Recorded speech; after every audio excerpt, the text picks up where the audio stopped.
Pop Shield, a long-form discussion podcast about musical topics both past and present. I'm Gabe, and I'm joined as always by Dan. Hello. And Darren.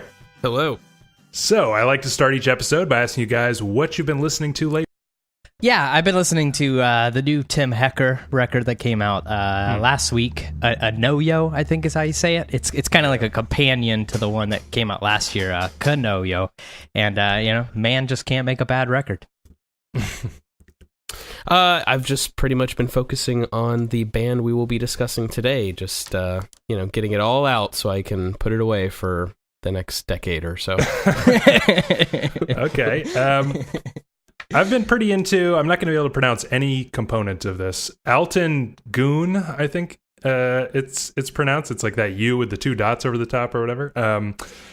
And the album is called Gece, Gece, whatever the fuck. It's basically Turkish psych rock, and it's just so cool. It's like if you kind of miss like older Tame Impala, or a lot of people are into, I haven't really listened that much, but that like King Gizzard and the Lizard Wizard something band, like this kind of like new psych rock vibe. It's like it kind of makes you realize that a lot of it is descending from this kind of like funky psychedelia of like the 70s and 80s, this like Turkish psych rock stuff. And it's just an absolute blast. But let's go ahead and jump into the topic that you alluded to, Darren.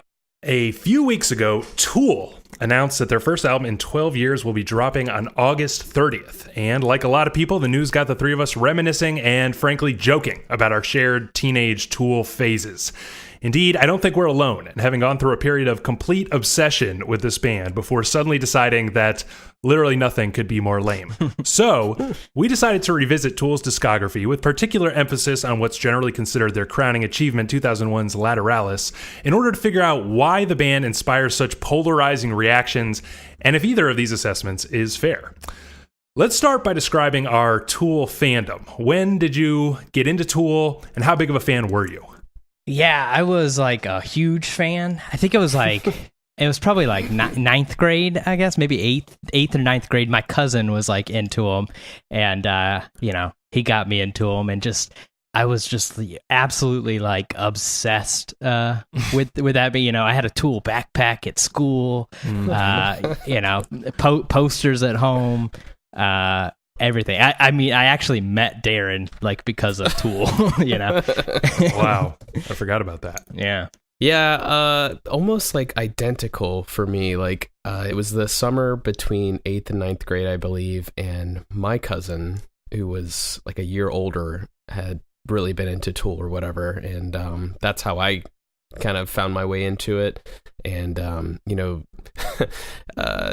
and I, this is going to be super cringy, but our friendship started with us sort of just quoting Tool lyrics back and forth on instant messenger. Yeah. I mean, I think that this whole episode's going to be full of cringy memories. So that's actually amazing.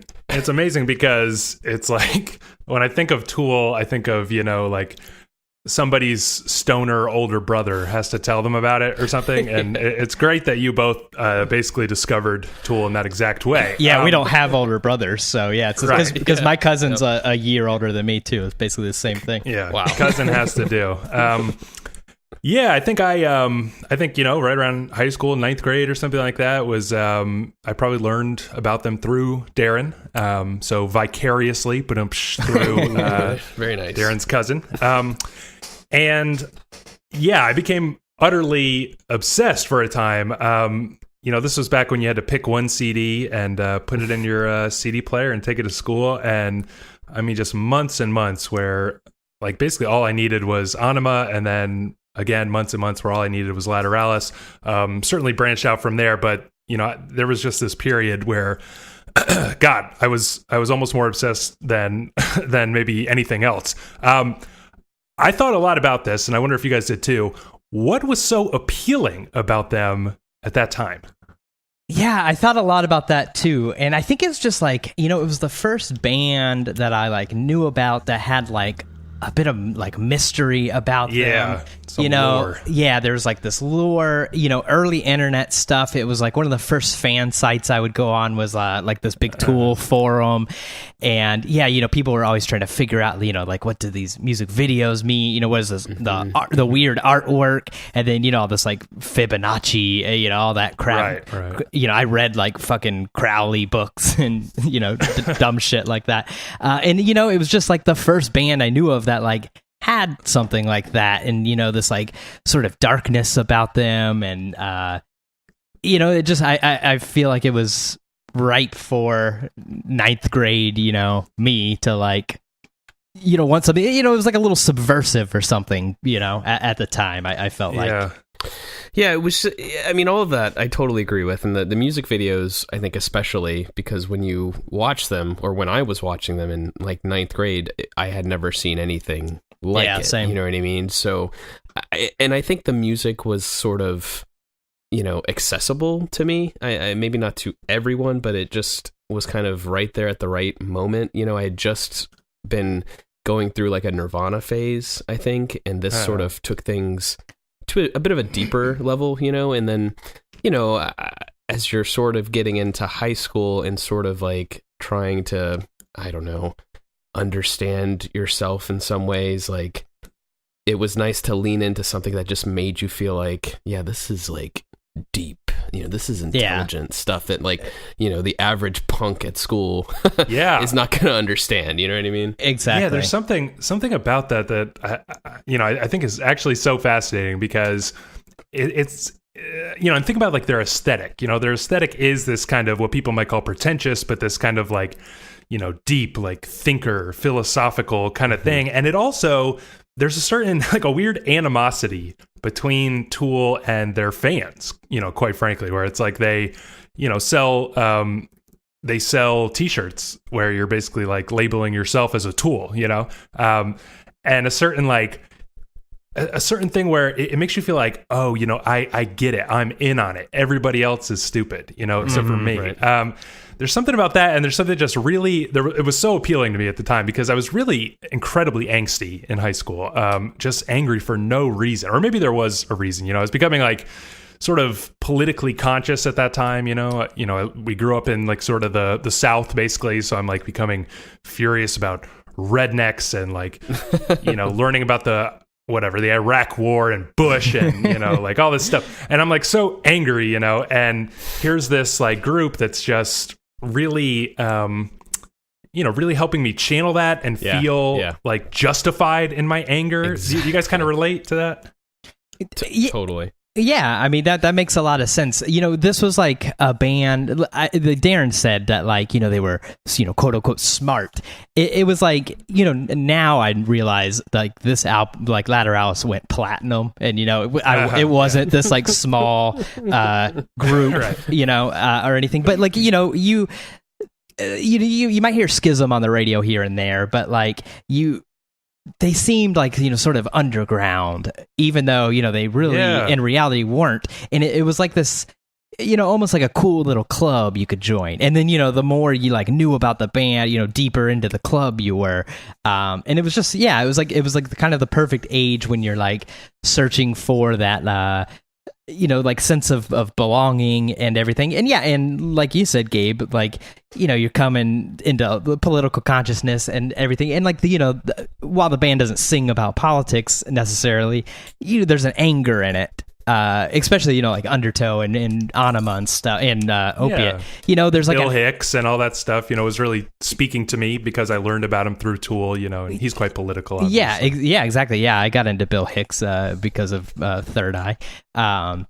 So I think it was just like, it's like the perfect thing for the way we were in 9th, 10th grade. Yeah, I mean, exactly that. Like it really, for me personally, at that time, you were really kind of starting to take a deeper look at like the people around you and like what they were really into. You start to develop like your first like bits of philosophy and thoughts on like the bigger questions. And like Tool was just so perfect to kind of channel that, like songs like, Third Eye and like, just these seemingly deeper messages that go below the surface level, so it was like really easy to look at other people and be like, oh yeah, they're just, they're surface level right. people, they just can't, they don't go deeper or deep enough, there's so much more to it, blah, blah, blah. And it's so odd, because I guess it's just the perfect time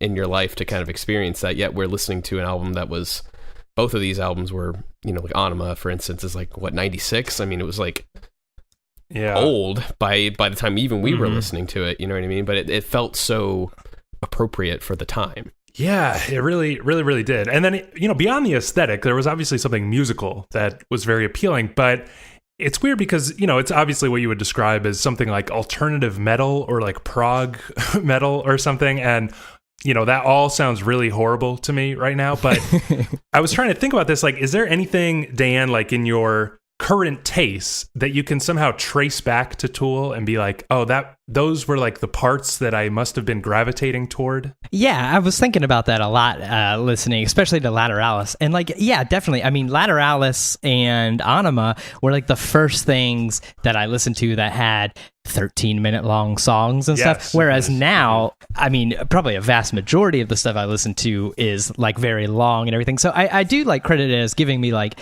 a tolerance for lengthy pieces and everything.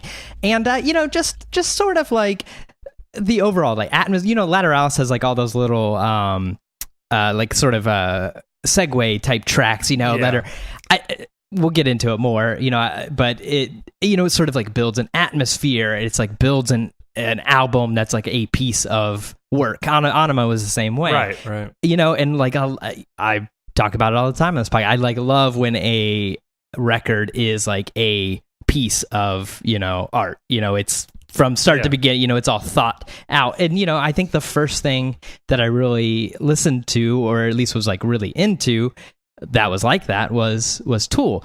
And so I can definitely like trace all that back to, I mean, I play the drums, and I played the drums because I thought Danny Carey was the coolest member of Tool. Right. And like, I thought the drumming was so, badass.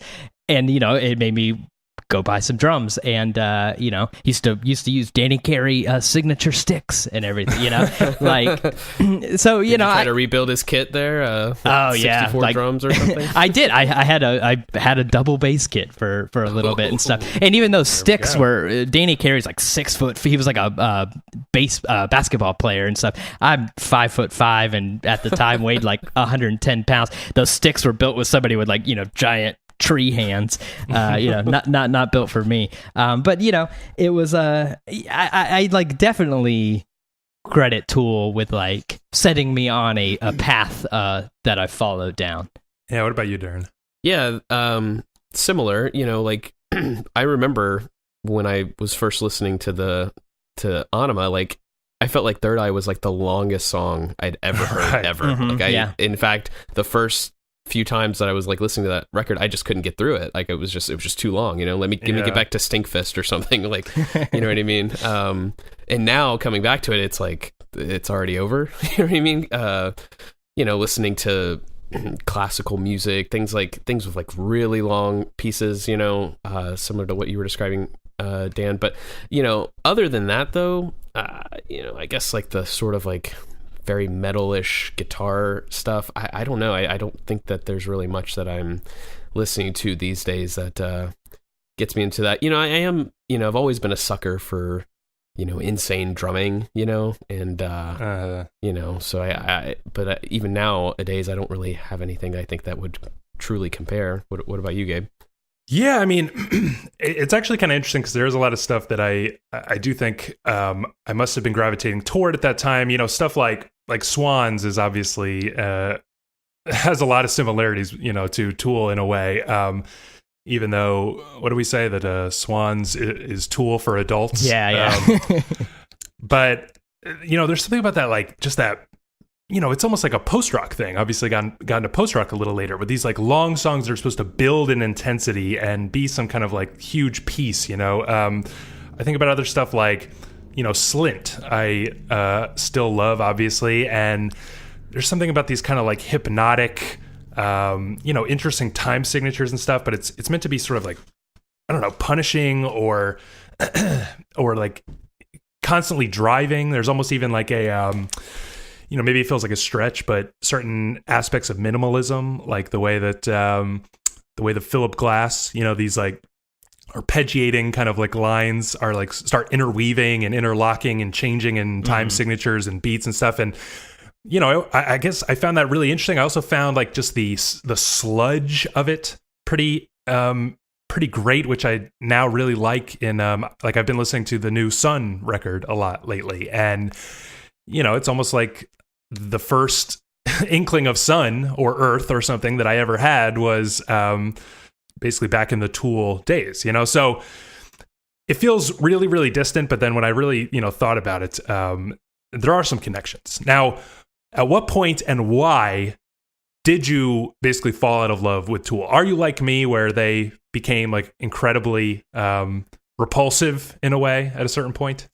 Yeah, I think it was like I realized the pretension of it all, and the disappointment of like 10,000 Days didn't help any of that. So like that record I never really liked, even as much as I tried to like it. So it left like a sour taste in my mouth, and then I frankly just felt like I grew up a little bit, and I realized that it's not as deep as I thought it was, and right. In fact, like some of the lyrics are pretty corny, and like we kind of talked about this a little bit in the Doors episode. I like as a kid was like obsessed with like Jim Morrison. I thought he was the coolest guy ever, and then you like grow up a little bit, and you're like, oh no, he's kind of an asshole and sort of sucks. But Maynard was like the same thing. I thought he was like the coolest guy ever and stuff, and then as I got older, I realized like, oh, he's like in his 30s or 40s, and he's like saying this, shit that me as a ninth grader, like agrees with. It just sort of like became a little embarrassing. But I feel like I sort of slowly drifted away from it. Like Lateralus probably stuck in the rotation in the CD, booklet for a little bit longer than Undertow and stuff. But yeah, I mean, I just moved away completely from liking really guitar-based and especially, more metal-y type things. Yeah, I mean, Tool's definitely not the only band that I was ever obsessed with that I ended up moving on from. But, I think them in particular, you had to really be in a certain frame of mind, I feel like, to truly enjoy it, you know what I mean? And that was like a time, like we've been describing it this whole way, just kind of like of slowly like sort of growing up, getting used to like, finding out who you are and all these sorts of things. And then once you do that, once you're sort of beyond that period, Tool is still Tool. Like their music does not change. It doesn't, the philosophy, the thoughts, all that are still the same. So as you grow up, or as I was growing up and just kind of like learning these things and no longer caring as much about the stuff I cared about in ninth grade, right? I found it more and more difficult to like relate to Tool, and it's not that sort of music that I could just like put on and just enjoy without having to concentrate on it. You know what I mean? I feel like you really have to be in the mood for it. And during the years beyond high school, I probably threw on Stinkfist or a little bit of Lateralus every now and then, but there definitely came a point in time where it was just completely abandoned. I don't necessarily think I was like repulsed by it, but I was just so much more interested in other things and different music, and I just could no longer relate to that frame of mind that I was describing before. You know what I mean? Mm-hmm. Yeah, it's weird because it's like probably around that same time, and actually there's some similarities between Tool. I was also obsessed with things like Pink Floyd for a lot of the same reasons, that it's such a like cohesive body of work, and there's like layers to it, it's so deep, also stuff like Led Zeppelin for similar reasons. We might disagree with some of this, but there was a period where that stuff was really distasteful to me also, but looking back now, I think like Zeppelin and Pink Floyd are pretty great, actually. I like them for different reasons, but Tool, I just really never had any desire. In fact, I think this week is like the first time I've listened to them since high school. For me, I think the change came as I was thinking about it this week. It was basically like when I discovered Radiohead, which is really interesting because Radiohead was like, all of a sudden, I got OK Computer and I was like, this is everything that I like about Tool, but not cringy and not like embarrassing at all. It's like actually blowing my mind. It's actually so creative and forward thinking. And, it's interesting because I'm trying to figure out like, are our experiences typical of what happens to Tool fans as they grow up? And it's kind of worth noting that Pitchfork quite famously gave Lateralus a 1.9. Okay. And they basically are labeling them as like completely antithetical to everything that indie stood for, And I feel like that's what happened to me was I discovered indie music, and indie music is like, you know what I'm saying? There's like something so opposite to Tool about indie music, because you could think about something like Modest Mouse, right? Modest Mouse does go for quite grand and quite epic, like On the Moon and Antarctica. And it does concept album type stuff.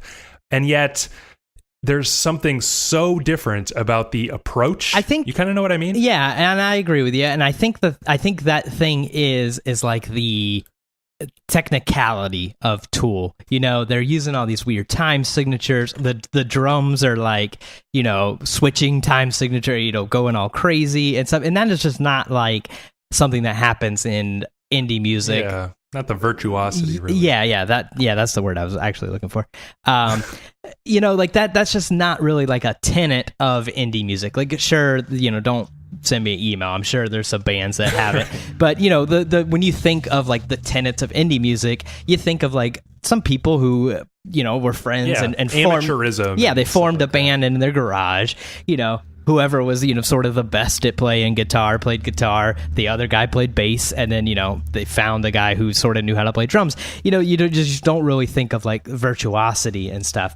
And I think that like Tool has that. It's got that prog stigma about it. And prog is basically the antithesis of indie music. Yeah.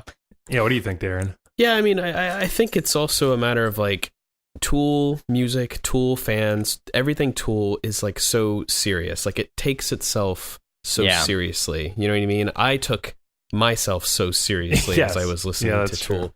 And indie music sort of just turns all that, on its head, right? And it's no longer like thinking about like how serious, the sequence of the notes or the rhythm, the section and like the lyrics or anything like that. You know what I mean?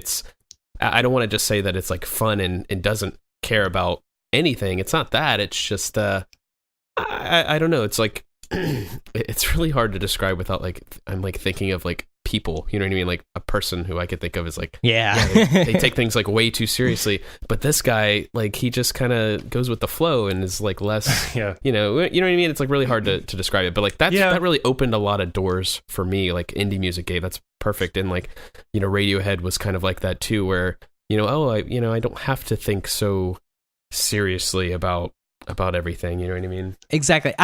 You bringing up like Radiohead is a good point. Like you sort of switched your obsession to something else, and I kind of did the same thing. About 2005 or so is when I got like super into Bob Dylan, and I sort of switched my obsession to something that was less embarrassing, and it's just weird though, because they're like we're gravitating toward the same things as we're kind of growing up, obviously, because Bob Dylan, like lyrically, I mean, there's certainly fun songs and sort of a playfulness in general to him, but there's also stuff that's like really profound, or at least at the time we would have, thought of it as the deepest thing ever. Yeah. Or something.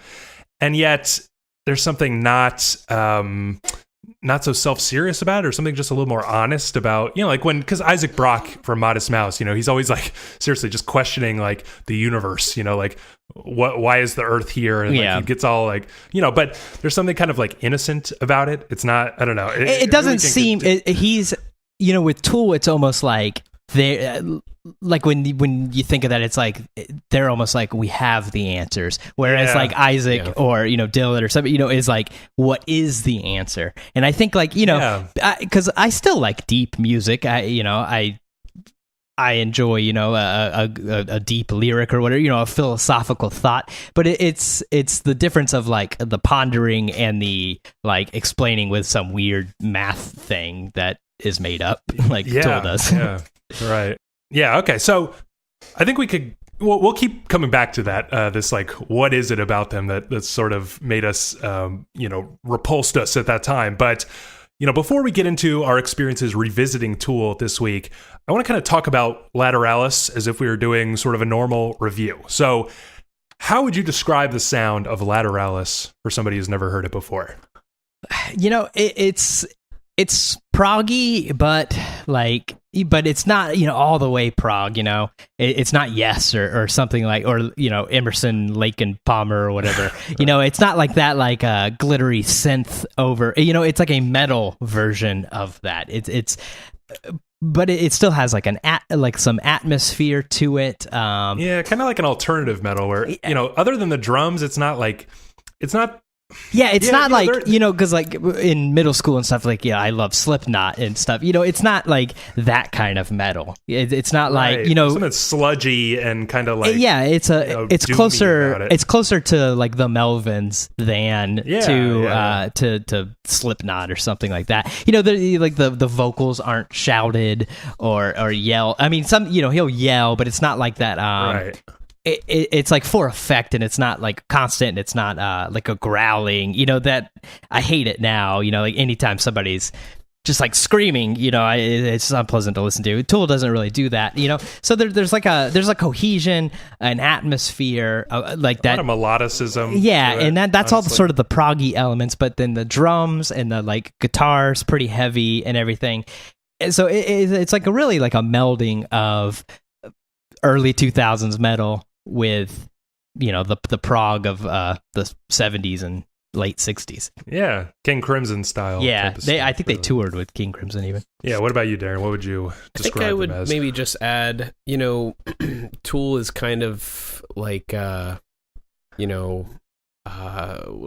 is it, like five? There are 5 individuals, right? And they're all like very good at their instruments. So I think of like Led Zeppelin in this regard, right?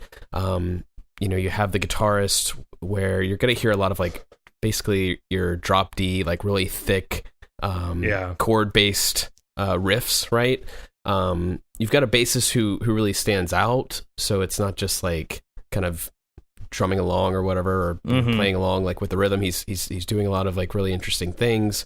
Of course, you've got Danny Carey with his like 400, tom, so you're going to just hear a lot of a lot of drumming there, and of course you have Maynard, right? So I think that the way you were describing it, Dan, I probably couldn't add much more to that, but I hesitate to like want to say that it's like a really unique sound, but it's definitely something that like I don't really think it is find unique. Yeah, I mean, I found it really hard to look at a different band and say like, yeah, this is definitely Tool. I mean, obviously there's like metal, new metal, and prog, as you kind of mentioned and stuff, but they seem to have sort of found something that really sticks out just for them. And it actually comes through almost to their detriment on like 10,000 Days, and I fear for this next album as well.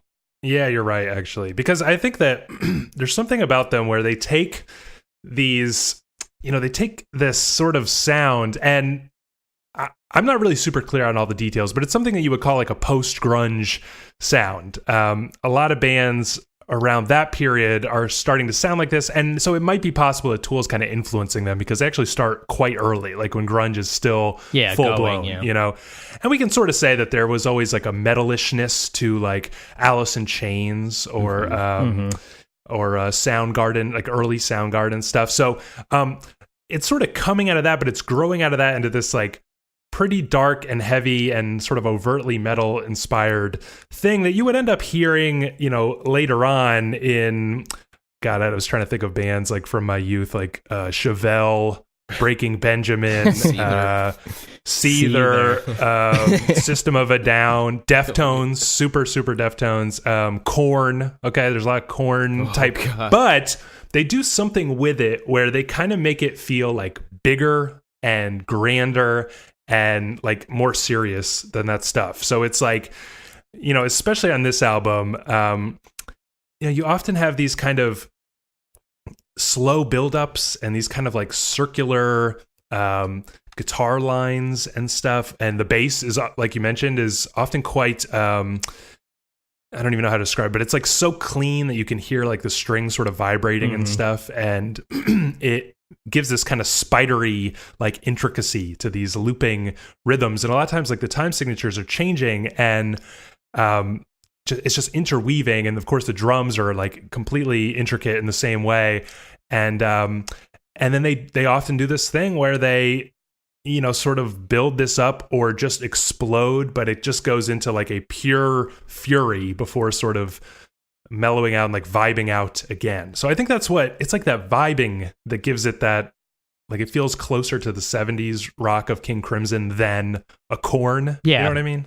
Yeah, 100%. I embarrassingly enough liked Korn a lot when the first concert I like went to of my choosing was Korn, and yeah, there's something like very different. Korn's that like new metal, like a little tinge of rap in it sometimes, right. And the Tool thankfully does not do any of that.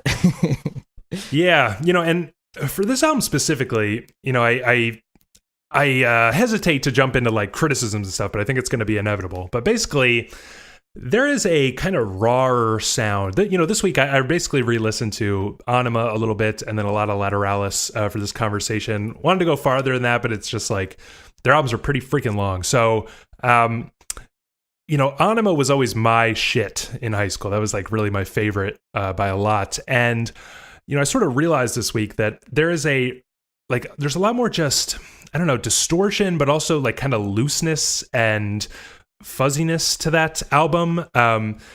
Whereas Lateralus sounds like perfect. Yeah. It just sounds like everything is perfect to the point where they either recorded everything, 100 takes till it was flawless, or even used Pro Tools or something to like fix the occasional tom that wasn't in the exact spot, or something. It's got that, even if they didn't do that, it sounds like that. It is so clean.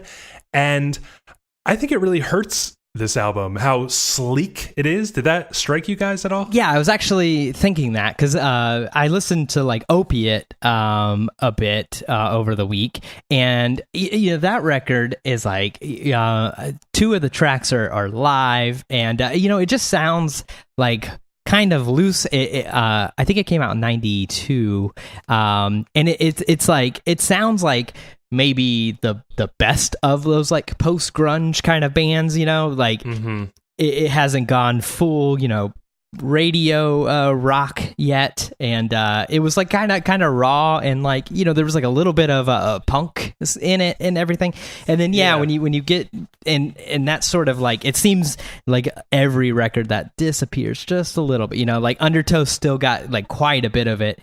Anima, it's there, but there's things like I think like Push It and Third Eye and stuff like sort of don't have it anymore. But then when you get to Lateralus, this is like slick and clean. I was like listening, like at night, like you close my eyes and just trying to like focus on everything, and it's just like you can almost like see it written out, just like everything is like in the right place, like you said, like with Pro Tools. Like I don't know if I'm not that familiar with the technology of 2001, but I don't know if they had like quantization like they do nowadays and stuff. But it's drums, almost like it sounds like it's like they might as well have left the click track in, because exactly. Exactly. Exactly. You know what I'm saying, Darren? Yeah, it sounds like incredibly like mathematical. You know what I mean? Like it's just so precise that there's no room for anything. And Dan, correct me if I'm wrong on this Tool history here, but I do believe that this album in particular, it was like the first time that the band recorded like the majority of the album without Maynard being involved like at all, right? So it was just like the instruments.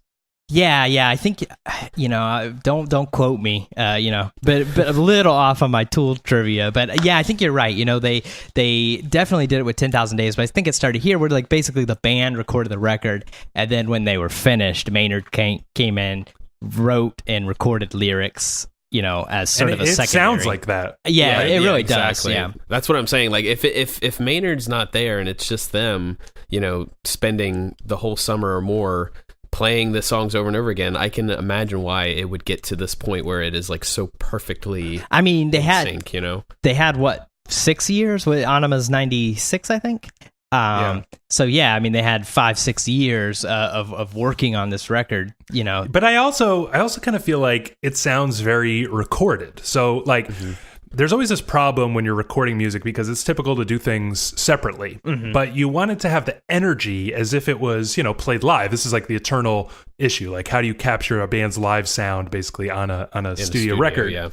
And, it's weird because it's almost like they're not even trying. I just feel like Maynard, he sounds like a guy standing in a booth, not like a guy that's like, playing really with a band. He sounds so like detached. And then even the guitar I find here throughout the whole album is often like, I just hear a guy sitting in an expensive studio in a chair, that's the sound I get from the guitar. And it's like the lines and stuff, the sludginess and the, it almost calls for like a raw, reckless abandon at points. I think like specifically of something like Triad or something, which is supposed to kind of like, build up crescendo in a way. There's other stuff like when the guitar comes in on Ticks and Leeches that's supposed to be quite aggressive, and nothing really like sounds unhinged or out of control ever, No, exactly. And I think that's what gives this record in particular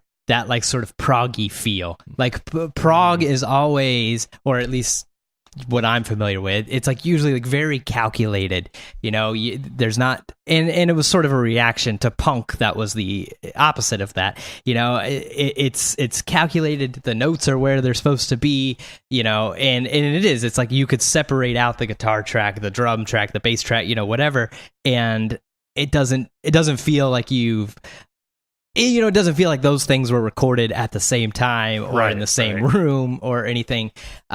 So yeah, I think this record suffers from that much more than the previous ones. There were just points where I'm thinking like, there'd be like a bass line or something like on Reflection or something like that. That's quite, it's quite like hypnotic and meditative. And I could almost hear in my head like Swans making a similar, groove or something, but it would be punishing and it would be raw, it would be like basically all the wheels would fucking come off as it built up. And I just never heard that kind of intensity, which is weird because I used to kind of feel like this record was so explosive. Do you know what I mean, Darren? Yeah, exactly. Ticks and Leeches, for instance, sounds like it should be, the wheels should be coming off because it's just, it is punishing and so, abrasive, but yet it sounds so perfectly. You know what I mean? Like, I know it is very difficult. The feedback. Like when the feedback sounds like planned, and like done over and over again until it's perfect. It's never kind of like squealing out of his control, Well, and then the drums just don't sound like if you were in a room with a drum set, even if you have all these different digital drums mixed with like live drums and stuff, like it just doesn't sound at all like what I would expect. You know what I mean? Like it sounds totally digitized somehow. No, that's a great point. I mean, I remember being a kid and stuff, and I thought the drums on Ticks and Leeches were like the coolest fucking thing ever. Right. Like I just was like, I said I got drums basically because of Tool, and I always was like, man, if just one day I could play Ticks and Leeches, I'd be the greatest drummer ever. And now I listen to it and I still can't play that. And but now I can't play it, and I don't really care to. It seems like too perfect, like it's either done a million times or quantized or just overdone. I don't know. It perfectly tuned. We're in like Rush. Yeah, territory. Exactly. Yeah, Fish or something. Like just you got a drum. You have 50 drums, but you got a staff of 8 people to tune them all. Right. And that's just the kind of stuff that I don't really enjoy in music nowadays. I know. I even took a note here when I was listening to Ticks and Leeches where because I was kind of thinking like, oh yeah, I think like a lot of what I must have liked about this, I now kind of find in stuff like Sun, and I'm thinking of it particularly because I'm listening to their most recent record a lot. But then when I'm on Ticks and Leeches, I'm like, this is actually the opposite of Sun, which is Sun. It sounds huge and it sounds raw, and you're hearing like the reverberation of a space and like a wall of amplifiers like shaking a room, and there are. The whole point of it is that there are little things you could never duplicate. Yeah. There are like just tones and reverberations and pulses and stuff that sort of emerge. And this is like completely controlled. So like totally sterilized. But, let's dive into some noteworthy tracks specifically. Maybe it's a highlight. Maybe it's something that you just remember liking a lot and can't believe how much you hate now. Or maybe it's something you think is absolutely shit. What is something that really stood out to you? I sort of, there's flaws in every track on this record, I think. But, I sort of enjoy, like, The Patient is not a bad song. The same with The Grudge. Maybe it's just I haven't gotten tired of it yet by that point. But, they're like, it's like when I was listening to them, I was thinking... Like I did this last night. I like listened to the like first half of the record and I was like, I think there's something good here. And I was trying to like, like what would I change to make this like a record that I would love today?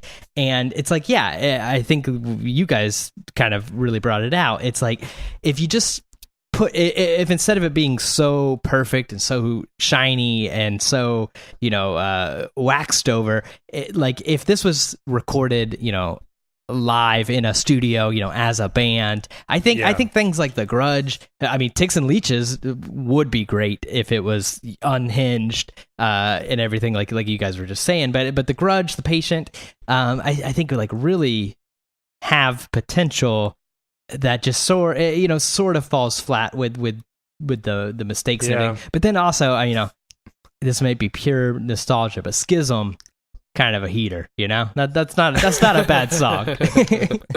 Yeah, I was gonna say that I do really I think like the sort of circular hypnotic guitar lines on The Patient are really great. And there's a certain I was thinking about this too, that there's a certain like emotionalness to that song. Yeah, it comes through. Maynard, he does really well on that track. I think that's Maynard's best like performance on the record is The Patient. And I always found, even back then in high school, that I really liked those moments and was not so into the pure rage. Something like Ticks and Leeches, it was never one of my favorites, and I would often kind of find like on The Patient or even The Grudge, I would be like, wow, this has like kind of a great atmosphere.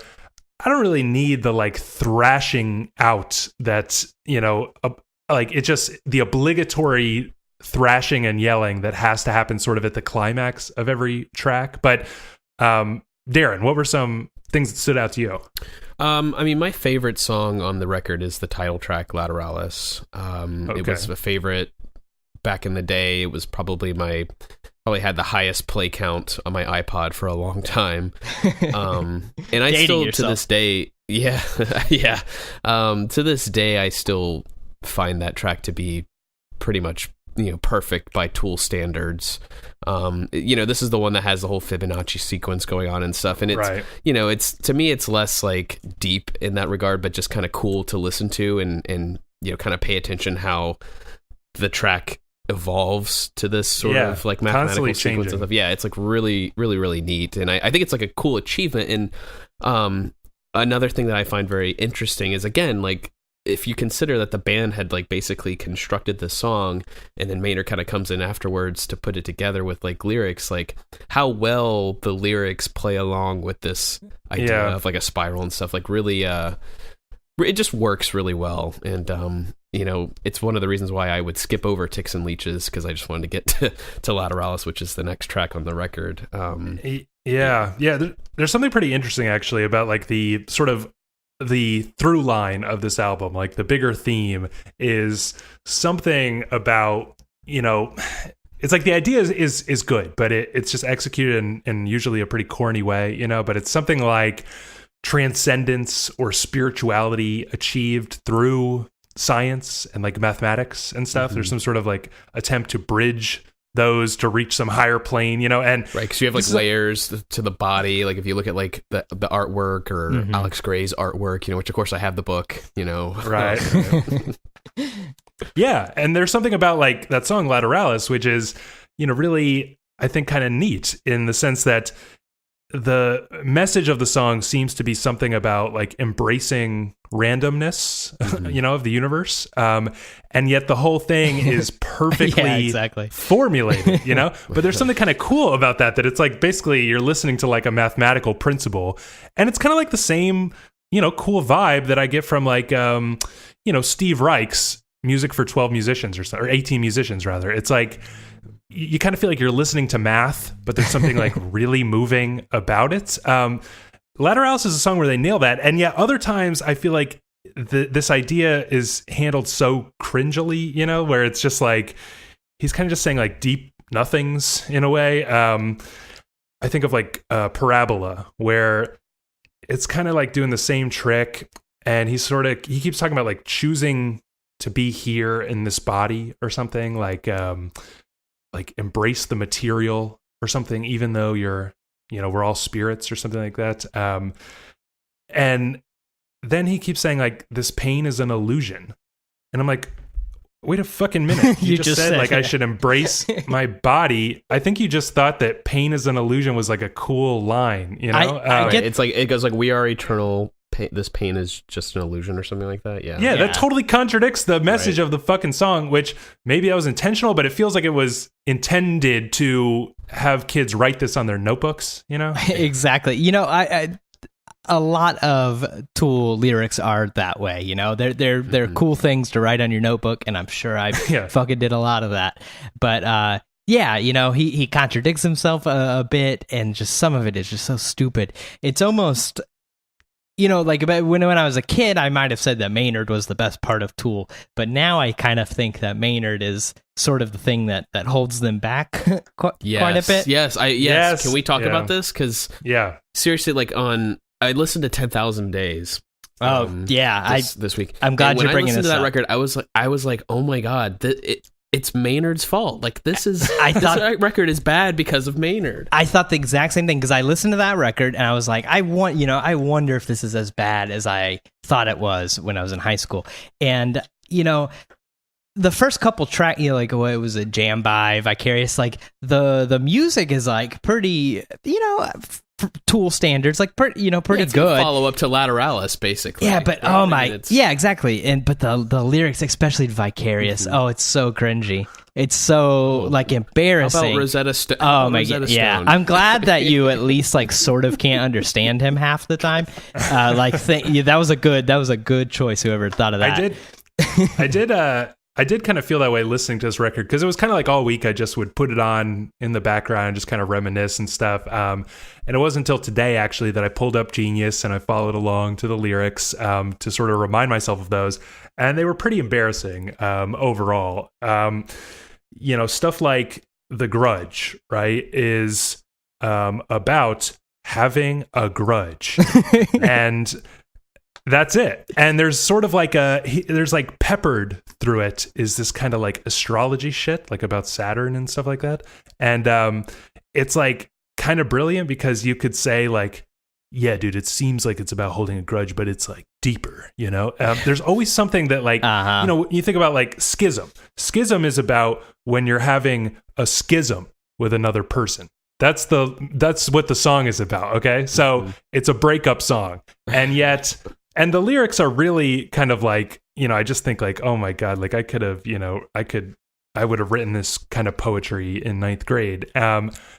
And yet there's something like sort of,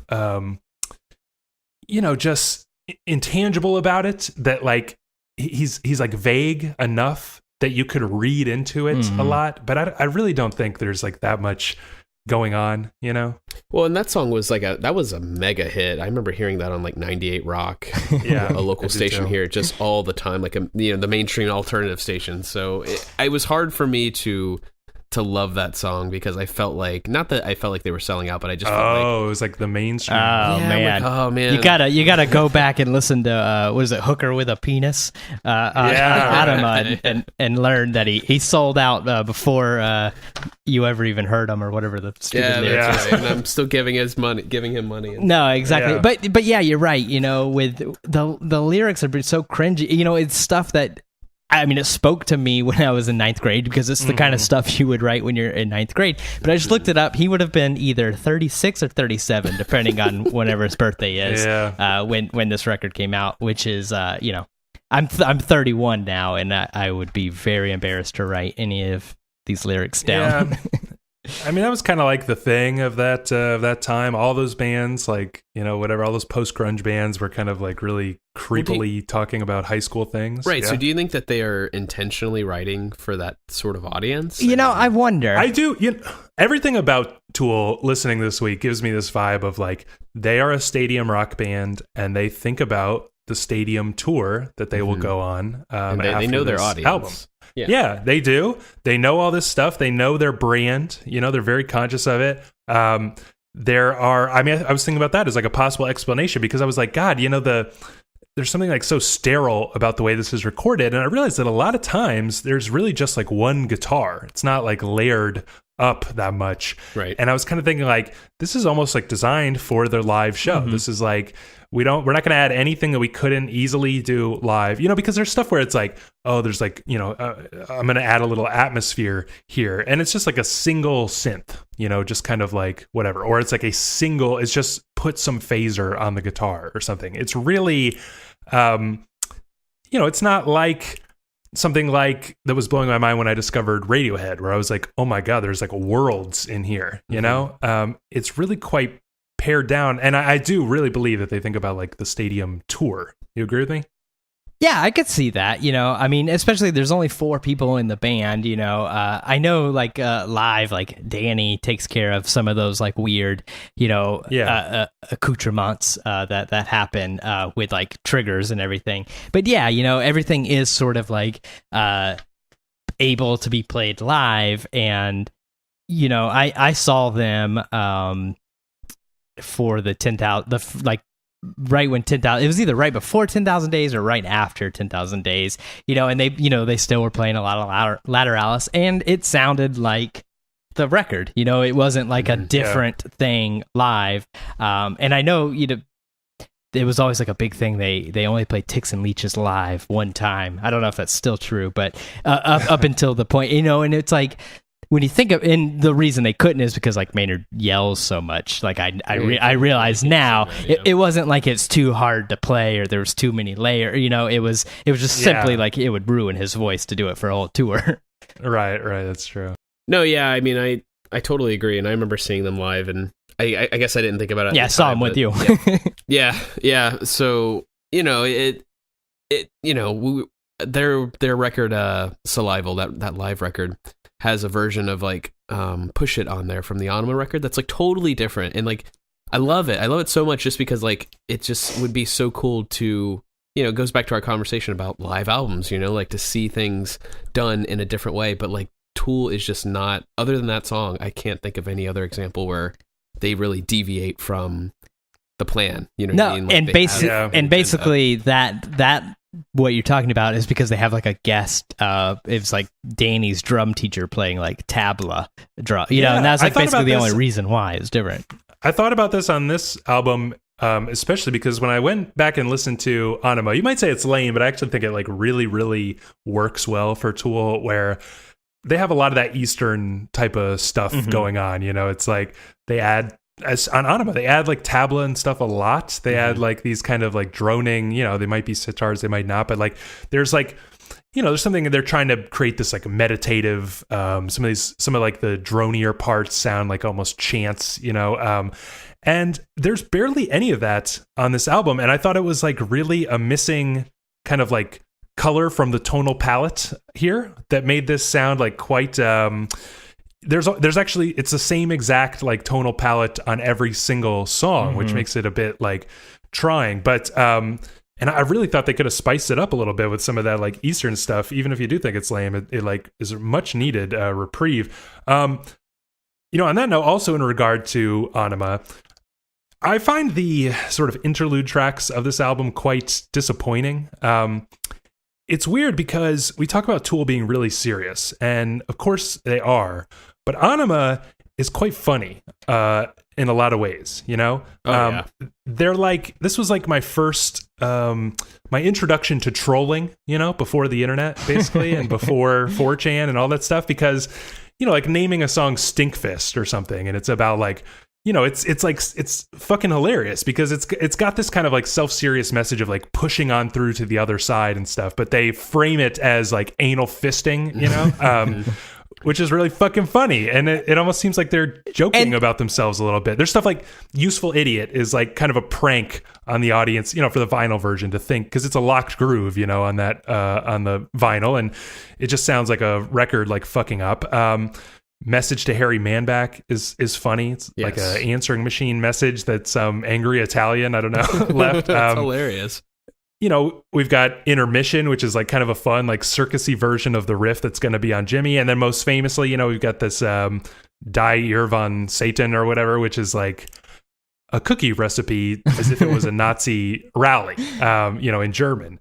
On Lateralus, there's nothing like really funny about anything here. There's no like humor. There's no jokes. There's no, you might say like, okay, so Mantra, which is a little instrumental thing here, is sort of funny if you know that it's just like a slowed down version of what did you say, Dan? Like Maynard squeezing his cat? Yeah, it's him like squeezing his cat. I have Lateralus on vinyl still, and I just, before we did this, I put it on 78 and cranked it up as fast as I could get it, with the pitch control, and it's still a little too slow, but you could definitely tell it's like you could tell it's a cat at that point, which that is it's a little funny, but it's lazy. It's like a lazy joke compared to the you wouldn't know it by listening to it at all. No, right. I didn't even know that until literally today. I read it and I told you guys because it's funny, because I've like done that on I like to hide my cat in my songs all the time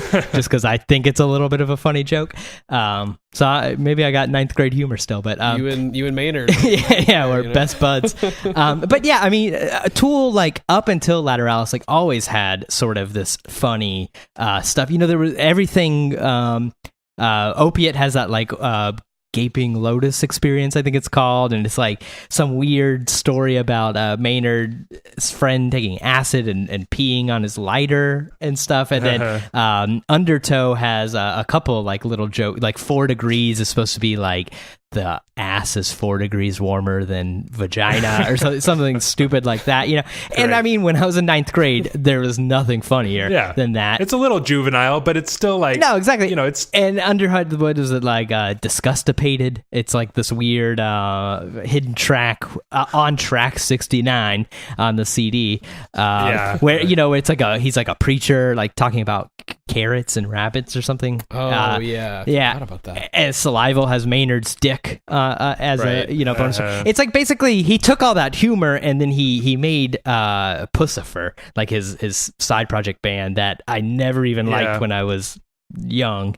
All the sort of humor is sucked out of Lateralus.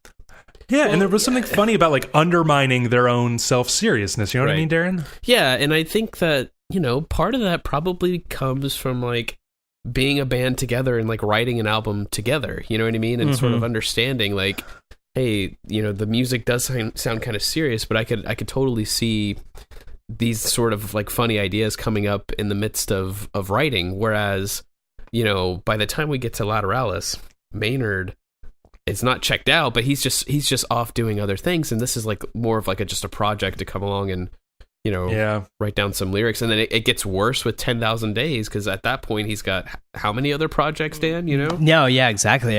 Perfect Circle's going on. I think Perfect Circle starts, does it start after Lateralus or before Lateralus? Yeah. It's somewhere. I feel like it's at the same time, right? Oh, I think the first Perfect Circle record is like 99. So it's slightly before this. So yeah, his like that makes sense. Yeah, because I saw Perfect Circle live before I ever saw Tool. so yeah, his like attention seems split, and it did always sort of seem like the humor, especially now, knowing like Pussifer and all that shit.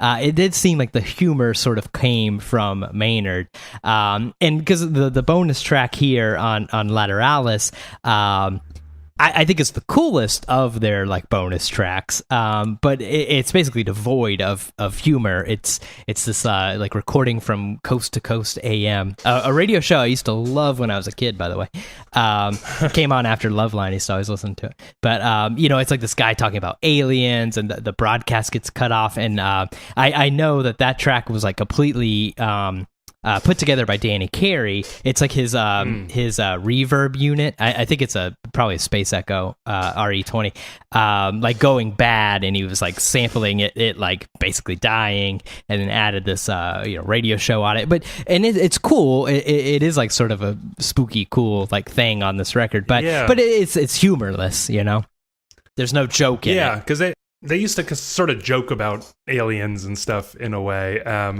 and this is more serious, but I kind of felt like it was my favorite song on the album because it's like genuinely a little unhinged. Actually. It is a little spooky. The drums sound like him playing in a room. I don't know if it's just an effect or what, but it's the only one that doesn't sound perfect. It sounds like reckless intentionally, and the like glitchy synth like droning noises. They like actually build up and get like crazier and crazier, unlike any of the guitars on the album. And then just I don't know, there's something like actually spooktastic about that track. But were you gonna add something, Darren? No, I mean, we were talking about the humor and the sidetracks, but like think about the lyrics of all the songs on Lateralus. There's no commentary about like an L. Ron Hubbard. There's no like on the song Anima, like saying fuck everybody, basically, like calling people, you know what I mean? Like there's just nothing, I guess, like relevant to, I don't know, the world that we're in. And I feel like Anima and Undertone, all those things, like there's a lot of commentary. It may not be like super political, but there's a lot of commentary on that. But this is like so, again, like very like self-serious and. Mm-hmm. I know. I kind of thought about like Ticks and Leeches, which is kind of like a fuck you to his record label. And I guess like the reason that this had been so delayed, although maybe now that we've waited whatever how many years, maybe they're just full of shit, but was like legal problems. Yeah. And so Ticks and Leeches is basically fuck you to their label, which is there's a rich tradition of bands, writing songs about fuck my label. And I was thinking about something like, just lyrically, it's so embarrassing. It's just like, the metaphor. My label is like a tick and a leech. Yeah. It's like trying to suck me dry. Like, this is not like, love it or hate it. Something like Pink Floyd's Have a Cigar is about the same topic, and it's just infinitely more, because like nobody really wants to listen to a band bitch about their label. You got to do something kind of creative about it.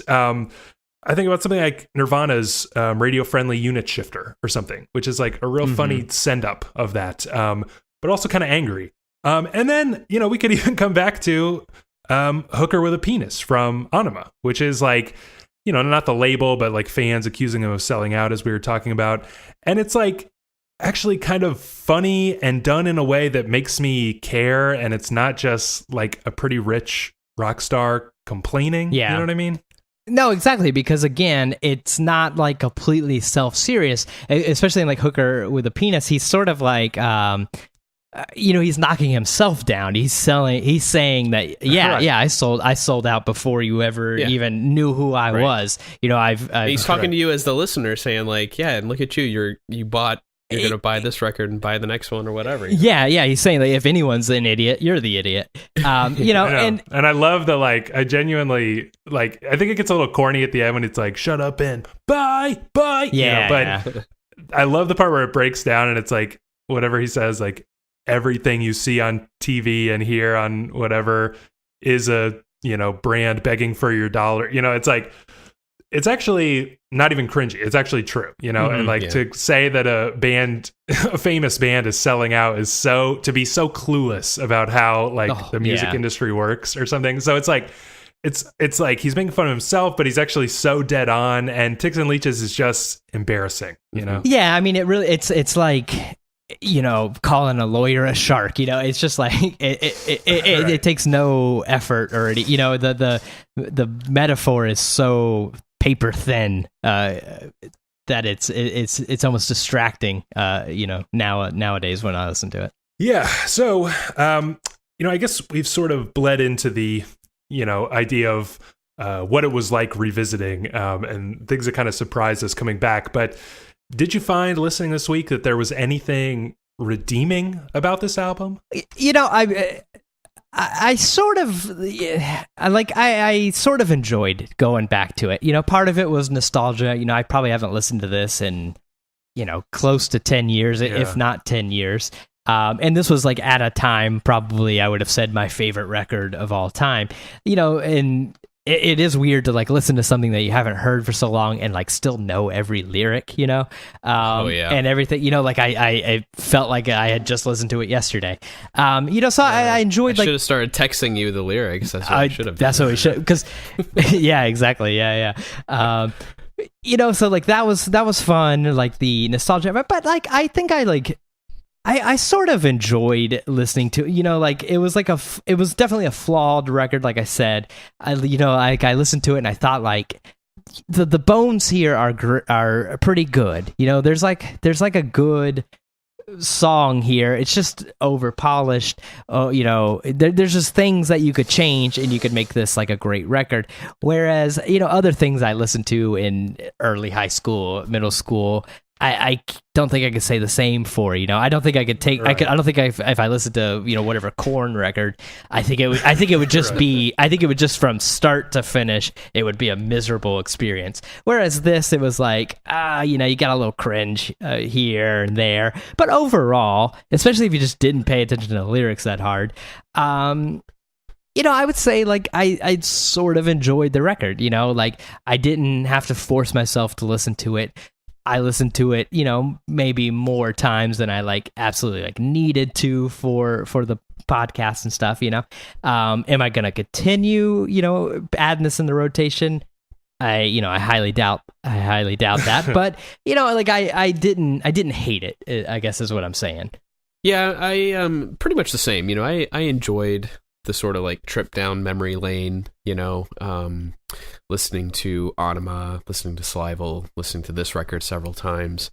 You know, it was a little jarring at first, I'll admit, because it was, you know, it was just, again, I go back to like being in that headspace, you know, and I'm so far obviously removed from that headspace. Yeah. Like listening back was like really like, wow, this is almost like more difficult than say listening to like Nirvana or something like that. But you know, after getting into it, like I enjoyed it. You know, I think that this record is fine, and it, you know, fortunately there's some really great tracks on here that really make it a much better record than like 10,000 Days. You know, like listening to that was just like, oh my god, this is atrocious. But you know, songs like Lateralus, you know, I think Schism, now that I'm kind of beyond you know, a super mega single, are still really strong tracks, you know.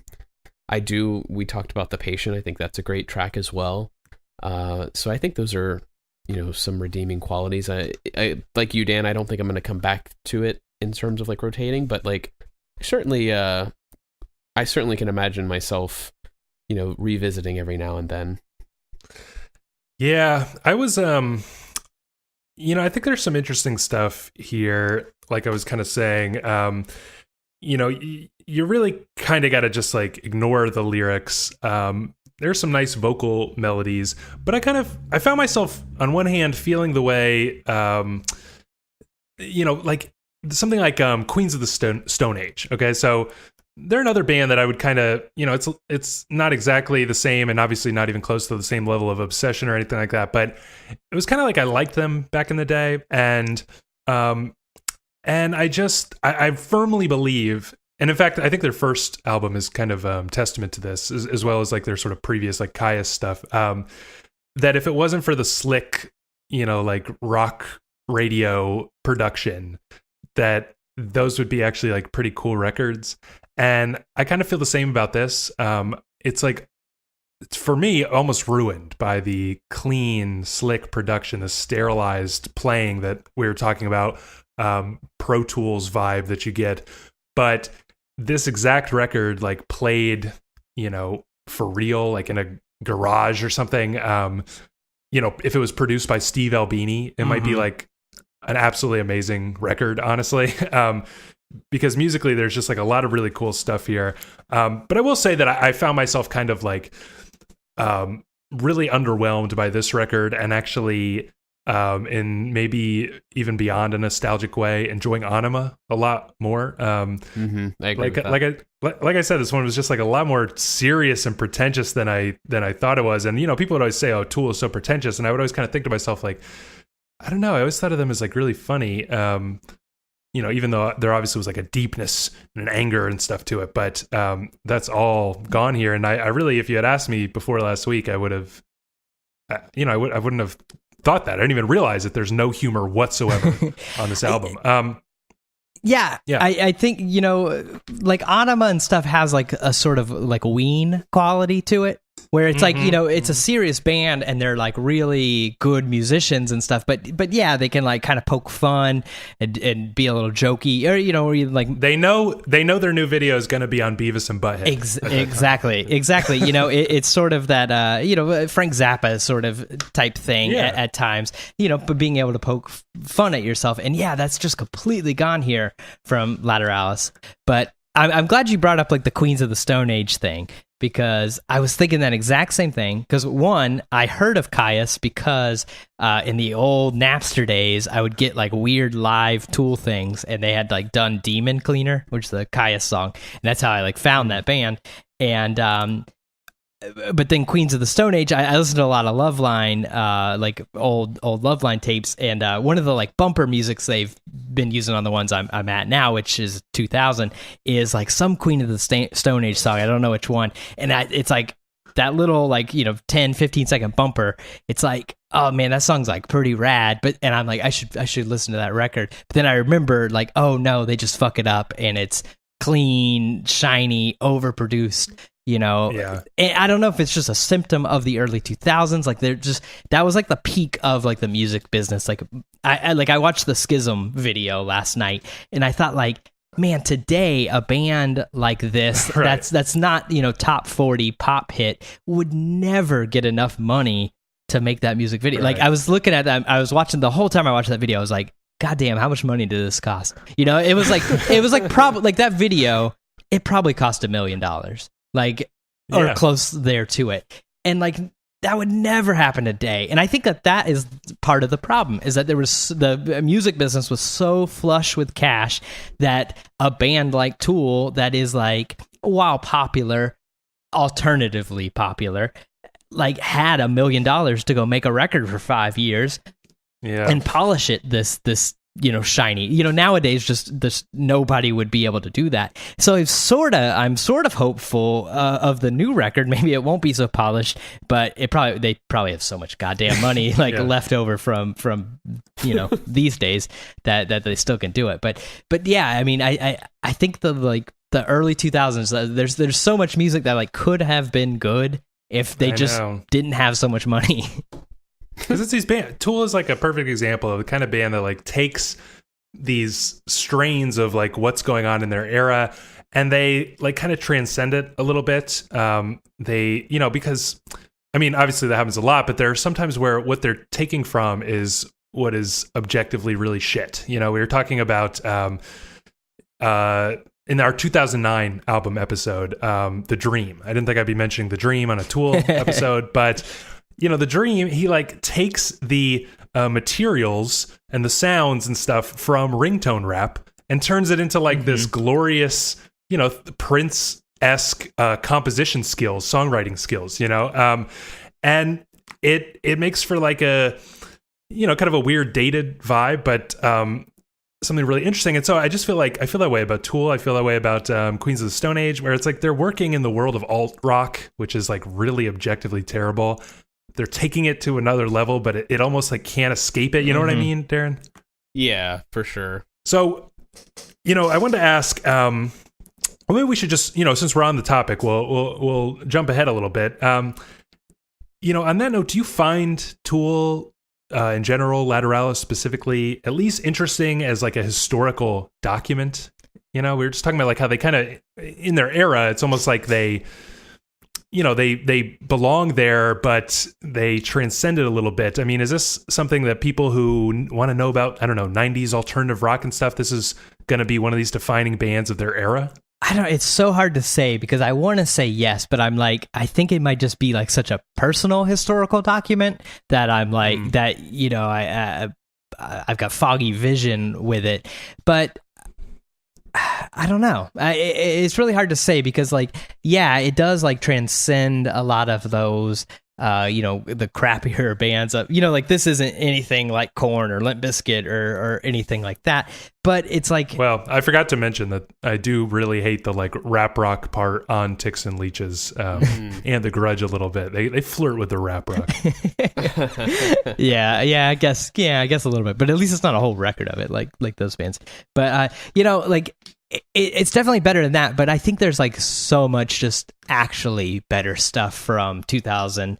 That was underground or not played on the radio and everything that like is probably worth your time more than Tool. But I guess if you're curious about radio rock, well, what about the sort of post grunge era, 92 or 93? Is that when Undertow comes out? 96 when Anima comes out? Yeah. I mean, no, it feels like kind of defining of that period. Okay, yeah, I thought you just sort of meant Lateralus. Yeah, I think Anima is more important than this record in that sense because it sort of is the best of any of that radio stuff or the post grunge.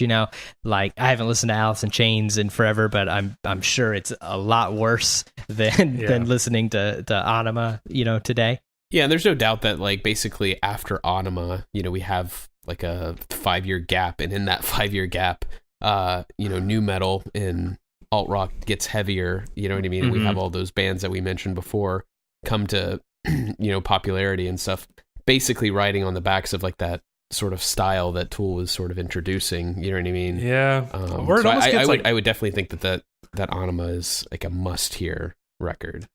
Yeah, I kind of agree, and I think that what happens is it gets a little bit watered down. Stuff like Chevelle and Breaking Benjamin and stuff, and Korn and Deftones. They're like just kind of more palatable Tool. Something like System of a Down is another band that I would say like maybe could have the potential to be sort of interesting. At least some of their singles. I haven't really listened to a lot of their records, but they're still quite palatable compared to Tool. And it's just, yeah. I mean, it's God. There's something else I was going to mention there, but it's genuinely forward thinking. I think about like, in a way, they're sort of contemporary or building on a little bit, like Nine Inch Nails, which I know you guys don't like them, but their early stuff. I mean, it's like it's alt rock, but it's something like very different from Linkin Park or something. I mean, it's just like there was a time where that was kind of creative and progressive, and then by the time you get to 2001, 2, 3,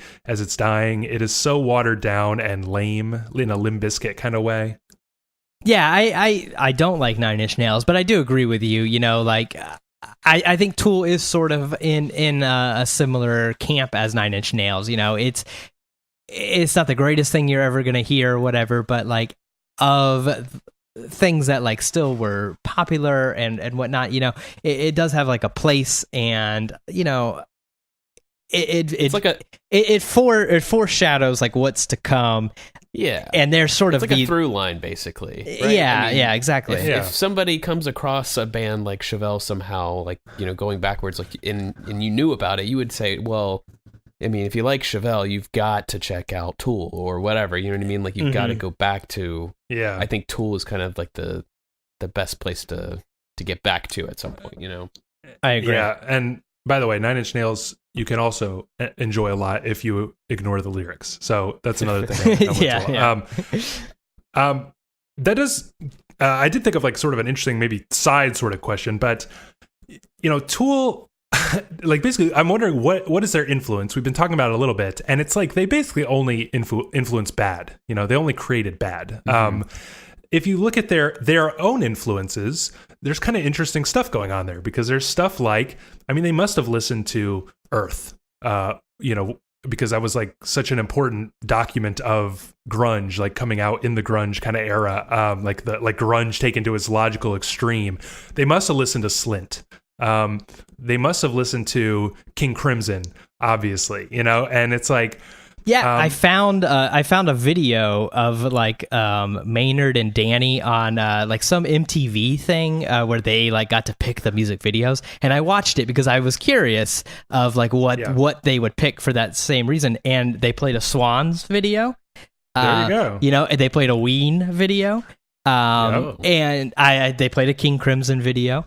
So like, yeah, they do have like these influences and interesting influences, and then once you like sort of pass those influences through them, it's nothing but bad. Now, should you hold that against a band if all they influence is shit?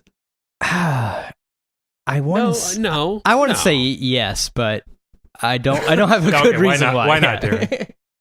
I mean, I think arguably Nirvana could be guilty of this too. I mean, I don't think they were only bad influences, but certainly, radio rock post like 1993 or whatever owes a lot of that to Nirvana. I think the problem really is that like Tool had a great album in 96, kind of established this new sound and didn't follow up with it for 5 years. Yeah, and so true. All these other bands basically picked up the pieces and made it more palatable. Put them back together. Yeah. I know they fit. Yeah. Oh God. But no, yeah, Nirvana's a great example actually, because Seether and stuff is like such a Nirvana, wannabe band. There's Puddle of Mud, all these like really shitty bands are just like aping Nirvana like so hard. I know, but it's almost like you could kind of say just like they like repopularize the power chord, and from that we get like Weezer, we get the Strokes, we get like so it's probably a different conversation like outside of the scope. Maybe it's worth doing like a whole episode one day on it, but it does seem like Tool especially like made nothing good ever, and influenced nothing good ever. And to me it does feel like a knock, but it may be like in whatever 30 years when all of that shit is completely forgotten. Yep. Tool will sound really unique, because you were kind of talking at the beginning, Darren, how like Tool, there's something really Toolish about, I was like taking notes on some of these songs, and I was like, some of the songs I was like, this is extremely Tool, because I couldn't think of another way to put it. And that'll be like really apparent after some time has passed, Yeah, I think that's a good point. Like Adam Jones, his guitar, I feel like, there's certain people that like you can hear their guitar and who that is. It's like a voice. You know who that is. And I think he has like sort of that sound, very like unique. And once time passes and all the people who just sort of ripped that off are lost. And only Tool's left. I think even now, I mean, we are like, coming up to like 20 years post Lateralus, or even more than 20 years from like Anima. When I came back to these records, I was like, wow, like Tool really is still like I can't think of another band. Like I had forgotten about all these bands that you guys are now mentioning, bringing them back because they were already are forgotten. Yeah. Yeah, and we're like the only generation that will know them, right. So they'll they're probably already forgotten for most people. A couple wrap-up questions, basically. Maybe we have no way of knowing this, but do you guys suspect that Tool is still like kind of a rite of passage type of band for like young people getting into quote unquote serious music, or no? I don't know the answer, but I feel like probably kind of no, because they haven't released a record in so long. I think one of the reasons I found Tool when I was a kid was because like Lateralus came out like as I was finding them, so it like gave like a sort of excitement. But then again, I mean, like as a kid, I also discovered Pink Floyd and Led Zeppelin and stuff, and you know, they were sure. done. But at least, you know, they had a huge discography at the time, whereas Tool only has like 5 records.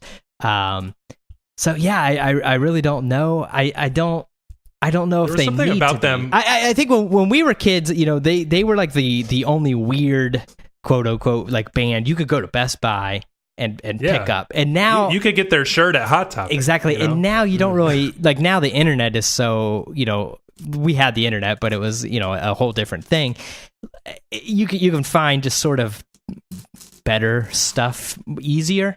Yeah. And so I think that really, might kind of ruin it for them. That whole idea of like somebody who's a little bit older than you sort of introducing this band to you or this album to you just doesn't seem to ring. It's not as important anymore. You almost don't need that like older brother, older cousin to show you stuff, because you could just whatever you're listening to on Spotify is your older brother who says you might also like, you know, this or that, or like YouTube, or the stream, I heard this track or whatever, you know, like another thing. I think that this is a definitive no on are they currently a rite of passage is they're not on Spotify.